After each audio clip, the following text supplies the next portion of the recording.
Hello food lovers, welcome to our channel. నేను మీ Rani Erramsetti. Friends, ఈరోజు recipe tea time snacks recipe అండి.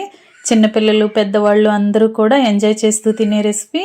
1 cup పొడి బియ్యం పిండితో చాలా కమ్మగా క్రిస్పీగా అప్పటికప్పుడే చేసుకోవచ్చు. చిన్నపిల్లలు పెద్ద వయసు వారు కూడా ఈజీగా తినగలిగే స్నాక్స్ అండి. నేను చూపించిన ప్రాసెస్తో ఒక్కసారి చేసి చూడండి. ఎక్కువగా కూడా ఇలాగే చేసుకోవాలి అనుకుంటారు. పిండి కలిపే విధానం కానీ ఇంగ్రీడియంట్స్ కానీ మొత్తం అంతా కూడా క్లియర్గా చూడండి. మధ్యలో స్కిప్ చేయకుండా చూడండి. మీకు ఈ రెసిపీ అనేది చాలా బాగా నచ్చుతుంది. ఆ ప్రాసెస్ అంతా చూద్దాం. ముందుగా 1 కప్పు నిండా పొడి బియ్యం పిండి తీసుకోండి. అలాగే 1 అరకప్పు అటుకులు తీసుకోండి. అరకప్పు పుట్నాల పప్పు తీసుకోండి. పిండి కలిపే విధానాన్ని వీడియో స్కిప్ చేయకుండా లాస్ట్ వరకు చూడండి. ఎప్పుడూ చేసుకునే ప్రాసెస్తో కాదండి, పిండి కలపటానికి డిఫరెంట్ ప్రాసెస్ అనేది చూపిస్తాను. ఈ చెక్కలు అనేవి చాలా టేస్టీగా ఉంటాయి. అరకప్పు పుట్నాల పప్పు కూడా మిక్సీ జార్లో వేసుకుని మెత్తగా గ్రైండ్ చేసుకోండి. ఈ విధంగా మెత్తగా గ్రైండ్ చేయండి. ఇప్పుడు ఒక మిక్సింగ్ బౌల్ తీసుకుని దానిలో జల్లెడ పెట్టుకుని పుట్నాల పప్పు పొడి అంతా కూడా జల్లెడలో వేసేసుకోండి. ఇప్పుడు అదే మిక్సీ జార్లోకి అరకప్పు అటుకుల్ని కూడా వేసుకోండి. అటుకుల్ని శుభ్రం చేసి వేసుకోండి. డస్ట్ అనేది ఉంటుంది కదా, అదంతా తీసేసి ఫ్రెష్గా అయిన తర్వాత నీట్గా ఉన్న అటుకుల్ని వేసుకుని అదే మిక్సీ జార్లో వేసుకుని బాగా గ్రైండ్ చేయండి. దీనిని కూడా జల్లించుకుందాం. ముందుగా పుట్నాల పప్పు పొడిని మొత్తం అంతా కూడా జల్లించండి. అలాగే అదే జల్లెల్లోకి అటుకుల పొడి కూడా వేసుకుని మొత్తం అంతా జల్లించండి. ఎక్కడైనా బరకగా ఉన్న రవ్వ కానీ పుట్నాల పప్పు కానీ ఉంటే అదంతా పక్కన పెట్టేసుకోండి. ఇప్పుడు 1 కప్పు నిండా పొడి బియ్యం పిండి తీసుకుని దానిని కూడా జల్లెల్లో వేసుకుని అదే మిక్సింగ్ బౌల్లోకి జల్లించండి. ఇప్పుడు ఈ 3 కూడా గరిటెతో బాగా కలపండి. ఫ్రెండ్స్, ఎప్పుడు చేసుకునే ప్రాసెస్తో కాదండి, మీకు కూడా ఈ రెసిపీ అనేది డిఫరెంట్గా ఉంటుంది. ప్రాసెస్ అంతా కూడా నచ్చుతుంది. 3 కూడా బాగా కలిపాం కదా. ఇప్పుడు స్టవ్ ఆన్ చేసి కళాయి పెట్టుకుని 1 టేబుల్ స్పూన్ నెయ్యి 1 టేబుల్ స్పూన్ ఆయిల్ వేసుకోండి. ఇవి కాగిన తర్వాత మనం గ్రైండ్ చేసి జల్లించి పెట్టుకున్న పొడులు 3 కూడా అలా కళాయిలో వేసేసుకుని గరిటెతో బాగా కలుపుకుంటూ ఫ్రై చేయండి. పచ్చివాసన అనేది ఏమీ లేకుండా మంచి సువాసన వచ్చేంత వరకు ఫ్రై చేయండి. లో ఫ్లేమ్లోనే దీనిని దోరగా ఫ్రై చేయాలండి. ఈ విధంగా మొత్తం అంతా కూడా బాగా ఫ్రై చేసినప్పుడు మంచి వాసన అనేది వస్తూ ఉంటుంది, వేగిన వాసన వస్తుంది. అంతవరకు ఫ్రై చేసి పక్కన పెట్టేసుకోండి. ఇప్పుడు వేరొక గిన్నె తీసుకుని మనం ఏ కప్పుతో అయితే పొడి బియ్యం పిండి తీసుకున్నామో అదే కప్పుతో 1.5 కప్పుల వాటర్ని కాగించండి. బాగా కాగిన తర్వాత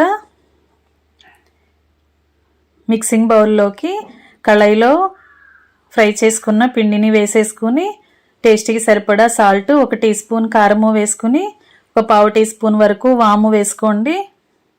సన్నగా తరిగిన కరివేపాకు ముక్కలు వేసుకోండి. అలాగే సన్నగా తరిగిన కొత్తిమీర కూడా వేసుకోవచ్చండి.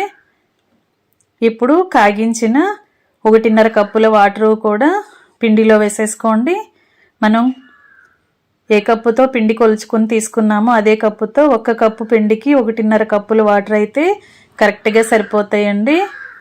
ఇంకా ఎక్కువగా కానీ తక్కువగా కానీ వాటర్ అనేవి చూసుకోవాల్సిన అవసరం లేదు. ఈ విధంగా మొత్తం అంతా కూడా గరిటెతో బాగా కలిపి 10 నిమిషాలు పక్కన పెట్టినట్లయితే పిండి అంతా కూడా బాగా మగ్గుతుంది. అలాగే బాగా చల్లారుతుంది.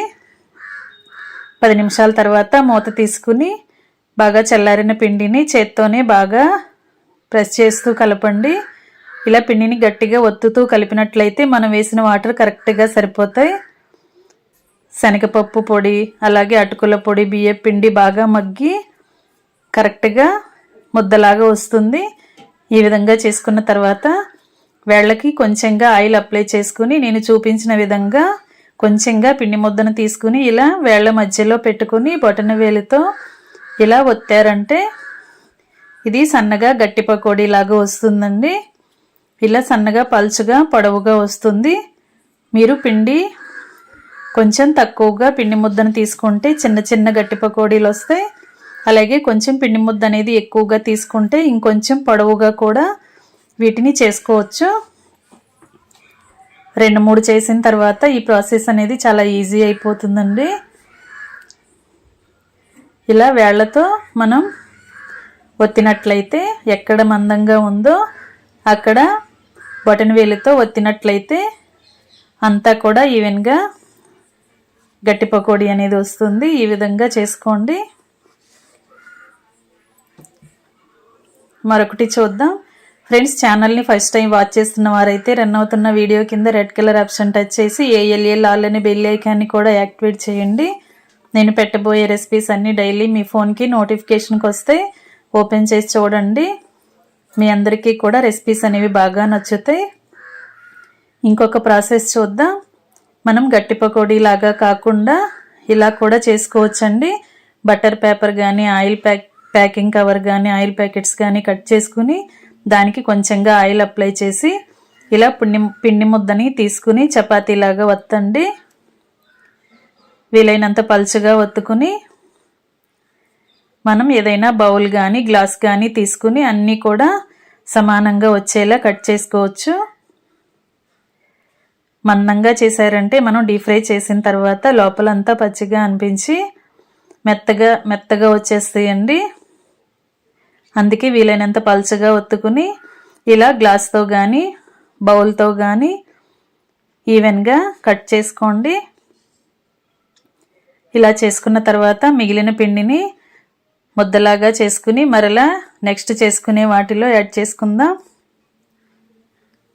ఈ విధంగా మనం కట్ చేసినట్లయితే చెక్కలన్నీ కూడా సమానంగా వచ్చి డీప్ ఫ్రై చేస్తున్నప్పుడు అన్నీ కూడా ఈవెన్గా ఫ్రై అవుతాయి. ఇలా కూడా చేసుకోవచ్చండి. మీకు ఏ ప్రాసెస్ అనేది ఈజీగా అనిపిస్తే ఆ ప్రాసెస్తో చేసుకోండి. ఎలా చేసినా కూడా ఈ చెక్కలు అనేవి ఇంట్లో అందరికీ నచ్చుతాయి. చాలా చాలా టేస్టీగా ఉంటాయండి. ఎక్కువగా మనం చెక్కలు అప్పడాలు చేస్తూ ఉంటాం కదా. ఒకసారి నేను చూపించిన ప్రాసెస్తో పిండిని కలిపి ఇలా డీప్ ఫ్రై చేసి టేస్ట్ చేయండి. ఇలా మొత్తం అన్నీ కూడా రెడీ చేసి పెట్టుకున్నాం కదా. ఈ విధంగా చేసుకోండి. మరీ మందంగా వత్తకుండా వీలైనంత పలుచగా వత్తండి. అన్నీ కూడా ఇలా చేసుకోవటం కంప్లీట్ అయిన తర్వాత స్టవ్ ఆన్ చేసి కళాయి పెట్టుకుని డీప్ ఫ్రైకి సరిపడా ఆయిల్ పోయండి. ఆయిల్ కాగిన తర్వాత ఆయిల్కి పట్టినన్ని చెక్కల్ని ఇలా వేసుకుని డీప్ ఫ్రై చేసుకోవటమే. ఈ విధంగా ఒకవైపున బాగా ఫ్రై అయిన తర్వాత వెనక వైపు కూడా టర్న్ చేసుకుని ఫ్రై చేసుకోండి. మనం చెక్కల్ని పలుచగా చేసుకున్నట్లయితేనే త్వరగా డీప్ ఫ్రై చేసుకోవచ్చు. అంతేకాకుండా లోపలంతా కూడా తింటున్నప్పుడు మెత్తగా అనిపించకుండా క్రిస్పీగా టేస్టీగా వస్తాయండి. ఈ విధంగా వీలైనంత పలుచగా ఒత్తుకుని డీప్ ఫ్రై చేసుకోండి. ఇలా క్రిస్పీగా ఫ్రై అయిన తర్వాత ఆయిల్ నుండి తీసేద్దాం. ఇదే విధంగా మిగిలిన వాటిని కూడా ఇదే ఆయిల్లో కళాయికి పట్టినన్ని వేసుకుని డీప్ ఫ్రై చేసుకోండి. ఫ్రెండ్స్, 1 కప్పు పొడి బియ్యం పిండి, అరకప్పు అటుకులు, అరకప్పు పుట్నాల పప్పు ఉంటే సరిపోద్దండి.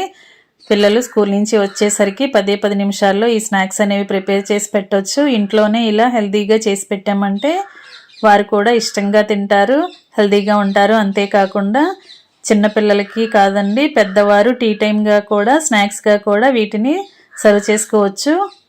పెద్ద వయసు వారు కూడా ఈజీగా తినొచ్చండి. చాలా క్రిస్పీ రెసిపీ ఇది.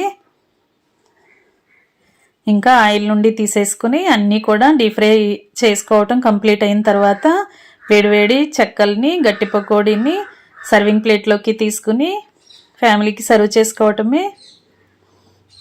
క్రిస్పీ అటుకుల చెక్కలు రెడీ అయిపోయాయి.